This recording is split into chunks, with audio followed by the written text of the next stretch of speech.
When I got home that night, as my wife served dinner, I held her hand and said, "I've got something to tell you." She sat down and ate quietly. Again, I observed the hurt in her eyes. Suddenly, I didn't know how to open my mouth, but I had to let her know what I was thinking. I want a divorce. I raised the topic calmly. She didn't seem to be annoyed by my words. Instead, she asked me softly, "Why?" I avoided her question. This made her angry. She threw away the chopsticks and shouted at me, "You are not a man." That night, we didn't talk to each other. She was weeping. I knew she wanted to find out what had happened to our marriage, but I could hardly give her a satisfactory answer. She had lost my heart to Jane. I didn't love her anymore, I just pitied her. With a deep sense of guilt, I drafted a divorce agreement that stated that she could own our house, our car, and a 30% stake in my company. She glanced at it and then tore it into pieces. The woman who had spent 10 years of her life with me had become a stranger. I felt sorry for her wasted time, resources, and energy, but I could not take back what I had said, for I loved Jane so dearly. Finally, she cried loudly in front of me, which was what I had expected to see. To me, her cry was a kind of relief. The idea of divorce, which had obsessed me for several weeks, seemed to be firmer and clearer now. The next day, I returned home very late and found her writing something at the table.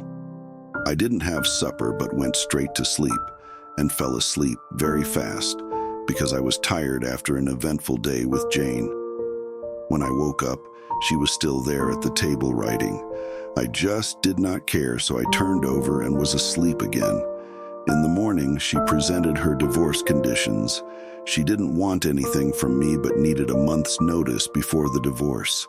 She requested that in that 1 month we both struggle to live as normal a life as possible. Her reasons were simple. Our son had his exams in a month, and she didn't want to disrupt him with our broken marriage. This was agreeable to me, but she had something more in mind and asked me to recall how I had carried her into our bridal room on our wedding day. She requested that every day for the month's duration, I carry her out of our bedroom to the front door every morning. I thought she was going crazy. To make our last days together bearable, I accepted her odd request. I told Jane about my wife's divorce conditions. She laughed loudly and thought it was absurd.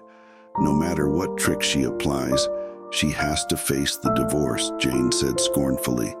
My wife and I hadn't had any body contact since my divorce intention was explicitly expressed.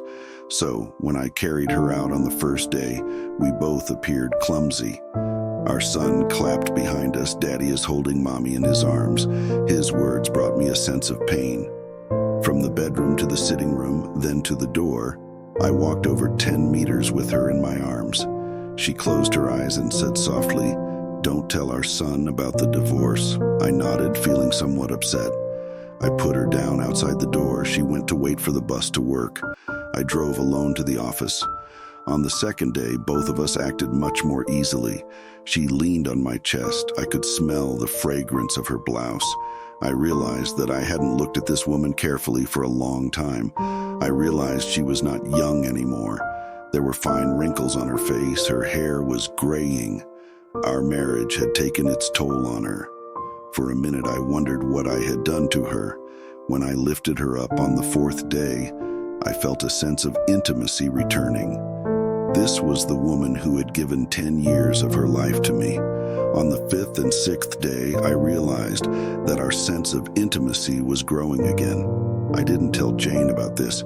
It became easier to carry her as the month slipped by. Perhaps the everyday workout made me stronger. She was choosing what to wear one morning. She tried on quite a few dresses but could not find a suitable one. Then she sighed. All my dresses had grown bigger. I suddenly realized that she had grown so thin.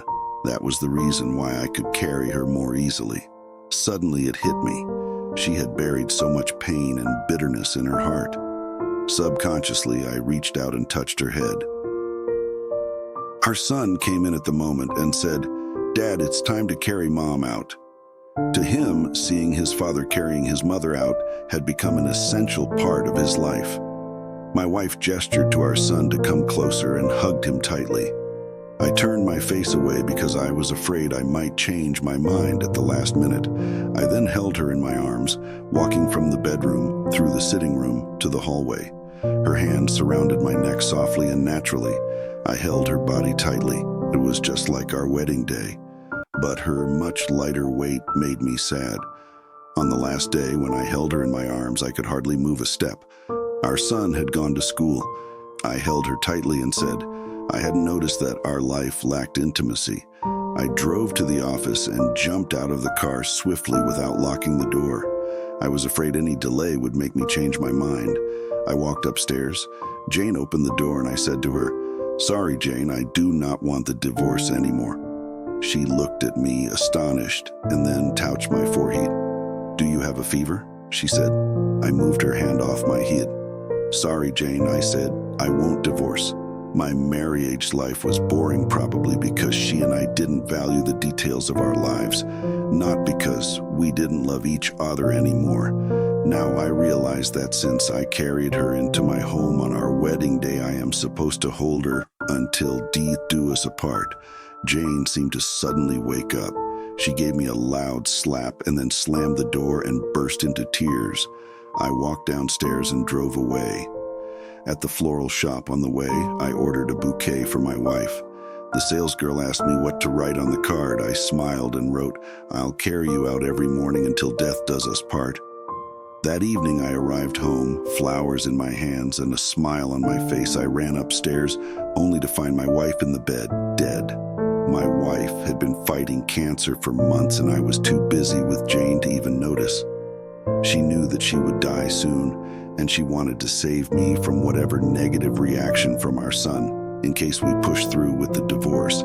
At least in the eyes of our son, I'm a loving husband. The small details of your lives are what matter in a relationship. It is not the mansion, the car, the property, the money in the bank. These create an environment conducive to happiness but cannot give happiness in themselves.